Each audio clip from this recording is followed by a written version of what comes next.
মেঘাচ্ছন্ন রাজধানী এমন অবস্থা থাকবে বেশ কয়েকদিন।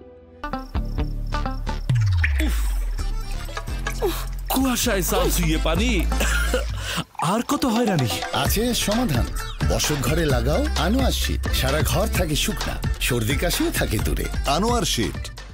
রাজধানী সহ দেশের বিভিন্ন স্থানে আজ বৃহস্পতিবার সকাল থেকেই কুয়াশার দাপট, সেই সঙ্গেই কমেছে তাপমাত্রা, আর তাতে বেড়েছে শীত। দিনের তাপমাত্রা কমে যাওয়ায় শীতের অনুভূতি তীব্র হচ্ছে বলে জানিয়েছেন আবহাওয়া অফিস।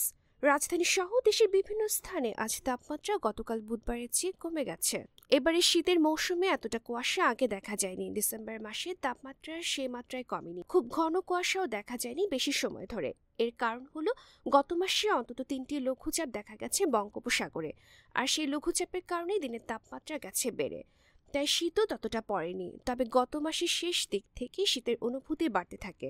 গতকাল 2025 সালের প্রথম দিনে তাপমাত্রা ছিল অপেক্ষাকৃত কম, আর এর সঙ্গে আছে ঘন কুয়াশা। ডেস্ক রিপোর্ট, গণমানুষের আওয়াজ। রয়্যাল পাওয়ার লিঙ্ক। রয়্যাল পাওয়ার লিঙ্ক। আপনি কি স্বল্প মূল্যে উন্নত মানের কামিজ, পার্কিন্স, রেকার্ডো জেনারেটর কিনতে চান? আমরা ইংল্যান্ড ও চায়না থেকে আমদানি করে দেশের বিভিন্ন প্রতিষ্ঠানে 20 থেকে 3500 কেভিএ পর্যন্ত সরবরাহ ও সার্ভিস দিয়ে থাকি। বিস্তারিত জানতে যোগাযোগ করুন রয়্যাল পাওয়ার লিঙ্ক। মোবাইল 01716120346।